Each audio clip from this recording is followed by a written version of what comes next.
Finally, this is it. The Japan travel update to end all updates. After 2.5 long years, Japan's government has finally decided to remove all COVID entry requirements. That's right, no more vaccine requirements, no more negative COVID tests required, no nothing. Not only am I happy to share this great news, but I am also pleased to tell you the recently scrapped mask policy and uptick in tourism are both showing very great signs of progress, all of which will be covered in this video. Well, let's get into it so I can share with you how all of this great news will help benefit your future trips in Japan. To start off, let's talk about the biggest news to recently hit the streets, which is Japan's government dropping all COVID entry requirements. Earlier this year, Japan made its first move towards normalcy, releasing a statement that they will be dropping COVID's severity status to that of a common disease on May 8th. And just this past Monday, Japan doubled down with their stance on COVID and finally decided to drop all COVID entry requirements on the same day they reclassify COVID to a common disease. So if you have a trip planned on May 8th or beyond, then you can rejoice and breathe a sigh of relief. You will no longer have to worry about presenting all those annoying COVID documents to get into Japan. But one important thing to note, they are only dropping the COVID requirements. So if you're from a country that needs a visa for entry or has any other typical entry requirements, those won't change. Aside from that, the only remaining question is,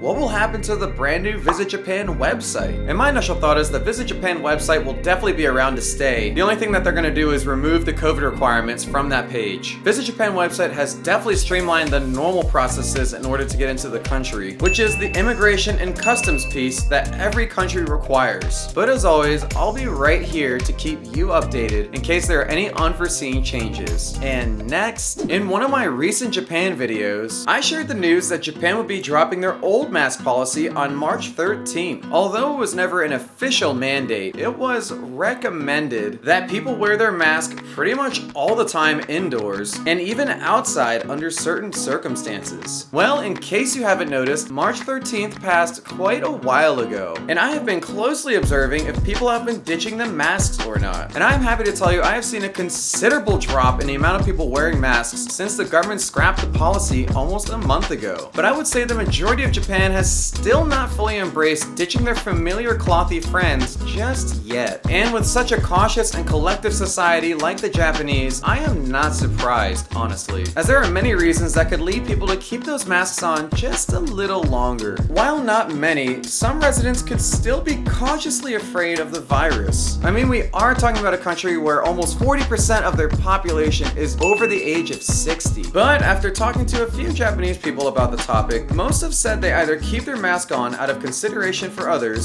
social pressures to keep them on, or they are waiting for the official reclassification of COVID in May. Also, if you take a step back and look at the bigger picture, I think you'll have a better understanding of why this change won't happen overnight. You have an already collective society that has decided to embrace masks as part of their daily lives for the past 3 years now. And to expect all of them to ditch their masks overnight would be like asking them to stop wearing their underwear starting tomorrow. I mean, I hope people still wear their underwear after all of this, but you get what I mean. It's just not gonna happen that fast. Either way, the fact that I'm seeing less and less people wearing their mask every day is good enough progress for me. But I'll let you know if I see any massive changes in the near future. And finally, tourism is officially in full swing once again, as February continued the upward trend to restoring Japan's once vibrant tourism industry. In January, tourism was at 55% of Japan's peak tourist numbers for that month. And in February, tourism jumped 1% in the right direction, reaching 56% capacity of Japan's highest tourist numbers recorded for that month. And this is overall great news,